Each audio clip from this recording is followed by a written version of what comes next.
Hey everyone, Tommy here, and today I have a really exciting sponsorship announcement, and I'll also be reconstructing my 15.27 three-blind world record single. So first, for the sponsorship announcement, in addition to being on Team Cubicle, I am now also sponsored by Moyu. Moyu is giving me an extremely generous $2,000 award for breaking the world record with one of their cubes. This is the Angstrom Waylong GTS 3M, and I'll leave a link to buy it down below in the description. I'm extremely excited to continue my cubing career with Moyu as a sponsor, and looking forward to the many opportunities that the sponsorship may bring. Now with that all being said, let's get right into the reconstruction of the world record. Okay, so this reconstruction is mainly going to be geared towards more advanced solvers, so just keep that in mind when you're watching. Here is the scramble. Alright, so first remember corners, UFR is my buffer, so I start tracing from here. So I go here, here, here, here, here.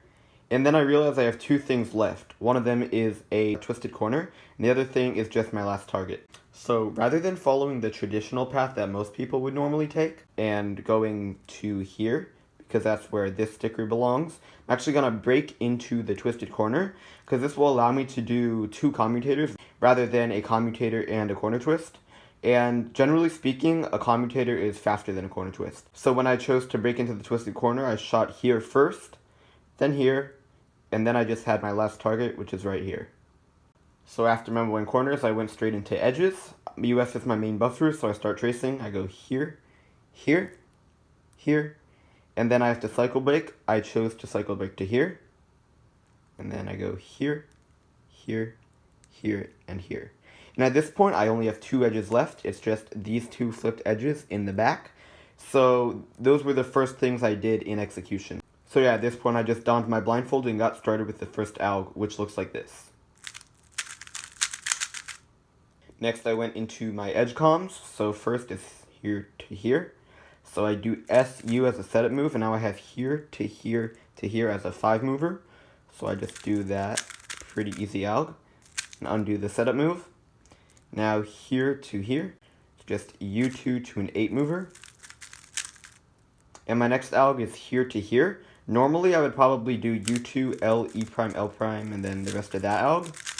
But what I noticed is that if I did U2 and then instead of normal L's, L wide, it would actually give me a pretty nice cancellation between that alg and the previous alg. So I'm just going to undo that to demonstrate. So since my previous alg ends with a U, I'm not going to do that quite yet, because the next alg starts with the U2, so those just cancel into a U prime, so I'm just going to do U prime, and then the rest of the alg, which looks like this. And now for my last edgecom, here to here, I just do R wide U2, and then this nice wide 8 mover, and undo the setup move. And then I moved on to corners, so here to here, pretty nice RU degen alg, just RD as a setup move, and then this 8 mover. And now here to here, I do D R prime U prime into another RUD 8 mover. And now I have here, and remember I cycle broke into this twisted corner in memo, so I chose to shoot here.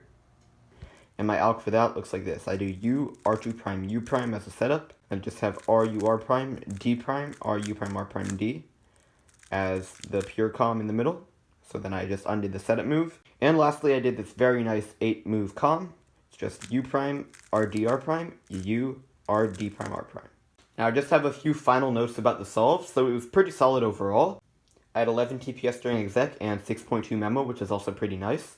Now there was one thing in the solve that definitely could have been improved upon looking back at it. So for my last com, I did the first 5 moves as I should have, but I'm not too sure why this happened. I ended up doing a D prime D and then my last 3 moves. So my guess is that I was just trying to turn too fast and just ended up turning the D layer before my intended R move.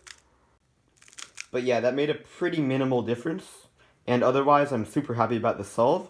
So that's about it. Hope you got something out of this video. And yeah, see ya.